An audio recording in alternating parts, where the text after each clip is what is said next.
Hello friends, welcome to top rankers SLN YouTube channel. ये हमारा YouTube channel है top rankers SLN YouTube channel. आज 12 नवंबर 2024 के current affairs की क्लास है। फूल पत्ती वाली क्लास का हैंड नोट्स है। आइए देखते हैं पहला क्वेश्चन है कि COP यानी COP कॉन्फ्रेंस ऑफ पार्टीज, इसकी जो अभी हाल ही में बैठक हुई है उसके बारे में पढ़ते हैं। COP ये यूनाइटेड UN यानी UNFCCC United nation framework convention on climate change, UN यानी United nation framework convention on climate change के जो मेंबर होते हैं वो COP यानी कॉन्फ्रेंस ऑफ पार्टीज करते हैं। इसमें जो है UNFCCC के जो है इसमें 198 जो है 198 जो है सदस्य हैं। UNF जो है CCC ये क्या करता है, जलवायु परिवर्तन संबंधी जो जितने भी काम होते हैं क्लाइमेट चेंज के वो देखता है। UNFCCC की स्थापना 1994 में हुई थी, 1994 में हुई थी और इसका हेडक्वार्टर जो है वो वॉन जर्मनी में है। इसका हेडक्वार्टर कहाँ है, वॉन जर्मनी में है। अभी इसके सबसे पहली बैठक जो है COP1 जो हुआ था 1995 में हुआ था और ये कहाँ हुआ था, बर्लिन में हुआ था, बर्लिन में हुआ था। बर्लिन में COP1 जो हुआ था वो 1995 बर्लिन में हुआ था और COP जो 8 हुआ था वो नई दिल्ली में हुआ था। जो COP 8 हुआ था वो 2002 में, COP 8 2002 नई दिल्ली में हुआ था और COP 28 जो हुआ है UAE में हुआ। 2023 में COP 28 हुआ था UAE में। और COP जो है 29 जो हो रहा है अभी हाल ही में जो चर्चा में है COP 29 वो बाकू अजरबैजान में हो रहा है। ये कब से कब होगा तो 11 नवंबर से 22 नवंबर 2024 तक होगा। इसकी थीम क्या है तो हरित विश्व के लिए एकजुटता, हरित विश्व के लिए एकजुटता इसकी थीम है। और COP 30 जो होगा वो 2025 में होगा, कहाँ होगा, ब्राज़ील में होगा। COP 30 कहाँ होगा, 2025 में ब्राज़ील में होगा। पहला क्वेश्चन देखिए।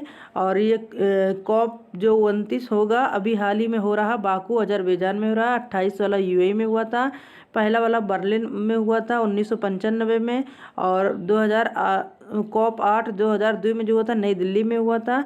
और UN जो FCCC इसकी जो अभी मतलब अभी हाल ही में जो इसकी बैठक हो रही है बाकू अजरबैजान में हो रही है COP 29 की।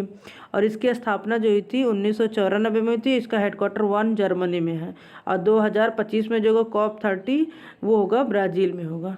पहला क्वेश्चन देख लिए। अब दूसरा क्वेश्चन देखते हैं।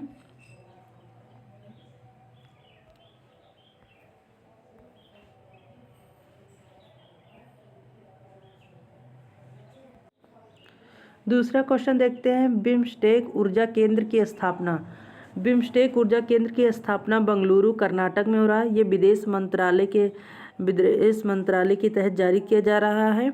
और ये जो है बिम्स्टेक की स्थापना कब हुई थी, 1997 में हुई थी। 7 सदस्य हैं इसमें। ये बैंकॉक जो घोषणा पत्र हुई थी इसके माध्यम से 1997 में बिम्स्टेक की स्थापना हुई थी। इसका हेडक्वार्टर ढाका में है। हेडक्वार्टर कहाँ है, ढाका में है। और इसमें 7 सदस्य हैं। बांग्लादेश पहला, India, Myanmar, Sri Lanka, Thailand, Nepal और भूटान 7 सदस्य हैं। अभी बिम्स्टेक के जो हेड हैं वो इंद्रमणि पांडे हैं। बिम्स्टेक के हेड जो है वो कौन है, इंद्रमणि पांडे हैं। बिम्स्टेक की फुल फॉर्म क्या है, bay of Bengal initiative for multi sectoral technical and economic corporation. क्या है इसकी फुल फॉर्म, तो bay of Bengal initiative for multi sectoral technical and economic corporation इसकी फुल फॉर्म है। अभी हाल ही में बिम्स्टेक ऊर्जा केंद्र की स्थापना बेंगलुरु कर्नाटक में किया जा रहा है। थर्ड क्वेश्चन आइए देखते हैं। थर्ड क्वेश्चन है कि ग्लोबल सिटी इंडेक्स 2024, अभी ग्लोबल सिटी इंडेक्स 2024 इसका जो है सेकेंड संस्करण जारी किया गया है। जो इसमें टॉप जो सिटी है वो पहले स्थान पर पहली रैंक है लंदन की है। दूसरा है न्यूयॉर्क अमेरिका में है। दूसरी जो सिटी है वो न्यूयॉर्क अमेरिका में है और थर्ड सिटी जो है वो पेरिस में है। मतलब पहले स्थान पर लंदन है ग्लोबल सिटी इंडेक्स में, दूसरा स्थान न्यूयॉर्क में अमेरिका का है और तीसरा स्थान पेरिस का है। और इसमें जो है टॉप 5 में पश्चिम एशिया का पहला देश जो पहला सिटी है इसमें पश्चिम एशिया का पहला देश जिसकी एक सिटी इसमें टॉप 5 में है तो वो है दुबई। दुबई जो है टॉप 5 में है और ये यूएई की एक सिटी है। कहाँ की है? यूएई की, यूनाइटेड स्टेट ऑफ अमीरात की। संविधान हत्या दिवस कब मनाया गया? तो 25 जून को मनाया जा रहा है, पहली बार मनाया जा रहा है संविधान हत्या दिवस।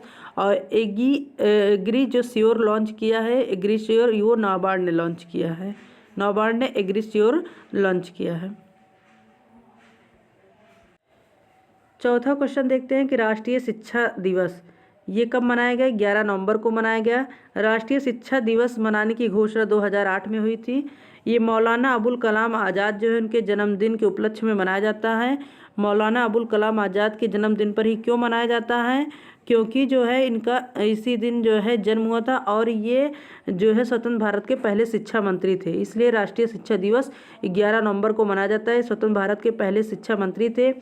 यूजीसी यानी यूनिवर्सिटी ग्रांट कमीशन की स्थापना मौलाना अबुल कलाम आज़ाद ने किया था, मतलब उनके सहयोग से हुआ था। और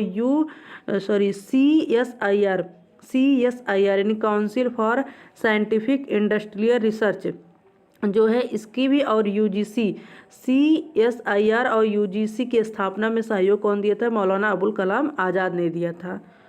और मौलाना अबुल कलाम आज़ाद को भारत रत्न कब मिला? तो 1992 में भारत रत्न दिया गया था, 1992 में। और इनकी एक बुक है वो बहुत फेमस है, India wins freedom. India wins freedom की पुस्तक के लेखक कौन है? मौलाना अबुल कलाम आज़ाद हैं, मौलाना अबुल कलाम आज़ाद हैं। और कॉस्पॉर का जो अभी हाल ही में 45वां जो है सम्मेलन हुआ था वो दक्षिण कोरिया में हुआ था।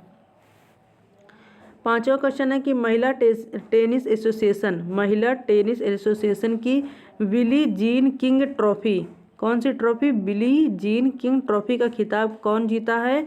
तो कौन जीता है? कोको गॉफ है, कोको गॉफ ने जीता है 2024 में। ये कहाँ की खिलाड़ी हैं?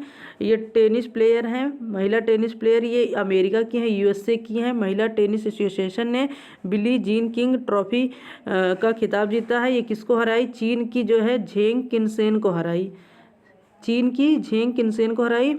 और बिली जीन किंग ट्रॉफी खिताब का जो होस्ट है वो सऊदी अरब है, सऊदी अरब का रियाद शहर में ये हुआ। छठा नंबर क्वेश्चन देखते हैं कि अंतर्राष्ट्रीय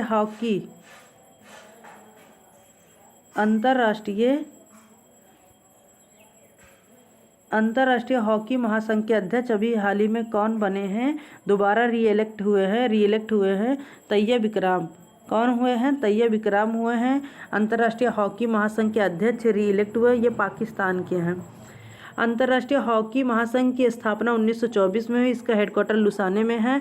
FIH की अभी हाल ही में बैठक हुई है 2024 में, ये मस्कट ओमान में हुई है। कहाँ हुई है? मस्कट, ओमान की राजधानी मस्कट में हुई है। कोटे दी आइवर एक देश है अफ्रीका कॉन्टिनेंट का, कोटे दी आइवर, ये अभी यूनाइटेड नेशन जल सम्मेलन का 53वां सदस्य बना है। कौन सा सदस्य बना है? 53 सदस्य बना है। 7वां नंबर क्वेश्चन देखते हैं। F5 बर्ड फ्लू जिसको बोलते हैं एवियन इन्फ्लुएंजा यानी पक्षी और मुर्गी से होने वाला खांसी जुकाम, ये वायरस का नाम है बर्ड फ्लू का H5N1 जो है वायरस का नाम है H5N1। हाल ही में इससे क्या हुआ? जानवर से मानव में पहुंचने वाला एक मामला आया। पहला मामला कहाँ आया है? कनाडा में आया है। कहाँ आया है? कनाडा में आया है। और कनाडा की राजधानी कहाँ है? ओटावा है। कनाडा की राजधानी क्या है? ओटावा है।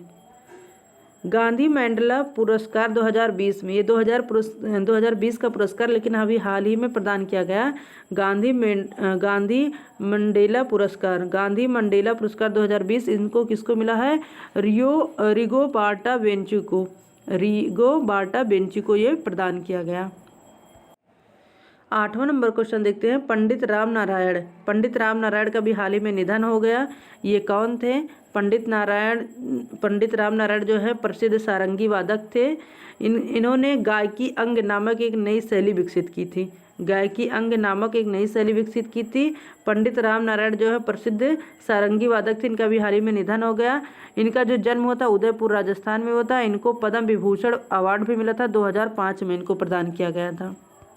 2005 में प्रदान किया गया। अब पंडित शिव कुमार और भजन सोपारी। पंडित शिव कुमार भजन सोपारी ये संतूर वादक हैं। पंडित शिव कुमार और भजन सोपारी जो है संतूर वादक हैं। और जाकिर हुसैन, अल्लाह रखा खां, किशन महाराज, लतीफ़ खां, ये कौन है? तबला वादक हैं। केंजा लिली जो है ये अभी दुनिया की पहली मिस एआई का खिताब मिला इनको। दुनिया की पहली मिस एआई का ताज किसे मिला? केंजा लिली को मिला है। अभी हाल ही में जो राष्ट्रपति भवन है उसका एक दरबार है, दरबार हॉल। राष्ट्रपति भवन के दरबार हॉल का नाम बदलकर गणतंत्र मंडप हो गया। क्या हो गया? गणतंत्र मंडप हो गया। 9 नंबर क्वेश्चन देखते हैं, क्लैगनार एम करुणानिधि सेमोझोल तमिल पुरस्कार। क्लैगनार एम करुणानिधि सेमेजो तमिल पुरस्कार, ये तमिल भाषा जो के लेखक होते हैं उनको मिलता है ये पुरस्कार। अभी हाल ही में किसे प्रदान किया गया? तो एम सेल्वरासन को मिला। इसमें 10 लाख की इनाम राशि मिलती है। और ये पुरस्कार किसके नाम पे मिलती है? तो एम करुणानिधि के नाम पे, जिनका निधन हो गया है। ये तमिलनाडु के पूर्व सीएम थे और लेखक भी थे। क्लैगनार का जो अर्थ होता है कलम धारण किए हुए, इन्हीं के नाम पर यह पुरस्कार मिलता है। अभी हाल ही में एम सेल्वरासन को मिला है। इसको प्रदान करता अभी हाल ही में कौन प्रदान किया है? तो तमिलनाडु के जो सीएम हैं एम स्टालिन, उन्होंने ये प्रदान किया है। 10वां नंबर क्वेश्चन देखते हैं, भारतीय संविधान की मूल पांडुलिपि की, जो भारतीय संविधान है इसकी मूल पांडुलिपि जो हाथ से लिखी गई, इसकी प्रतिकृति किस देश के जो अंतर्राष्ट्रीय पुस्तक मेले में प्रदर्शित की गई? तो अभी क्वेश्चन बनेगा कि अंतर्राष्ट्रीय पुस्तक मेला यानी इंटरनेशनल बुक जो फेयर हो रहा है ये कहाँ हो रहा है? तो शारजाह में हो रहा है। ये कहाँ है? यूएई में शारजाह यहाँ हो रहा है। और इसके जो चीफ गेस्ट जो देश है वो मोरक्को देश है। और जो भारतीय संविधान की मूल पांडुलिपि वो किसने लिखा है? तो प्रेम बिहारी नारायण रायजादा ने लिखी है। और इसको सजाया किसने है यानी अलंकरण किसने किया? तो नंदलाल घोष ने किया है। नंदलाल घोष ने इसको जो है सजाया है, अलंकृत किया है। देश के पहले भूमिगत संग्रहालय कहाँ खुला है? तो नई दिल्ली में बना। कहाँ? हुमायूं के मकबरे में देश के पहले भूमिगत संग्रहालय नई दिल्ली में हुमायूं के मकबरे में खुला। आप लोग जो है वो कमेंट करके बताइएगा कि तमिलनाडु की जो है राज्य की राजधानी क्या है। प्लीज़ आप लोग कमेंट कीजिए। टॉप रैंकर्स SLN हमारे चैनल को सब्सक्राइब कीजिए, लाइक कीजिए, शेयर कीजिए, कमेंट कीजिए और अपने सुझाव दीजिए। धन्यवाद। जय हिंद, बाय बाय। और डेली करंट अफेयर्स का वीडियो देखिए। बाय।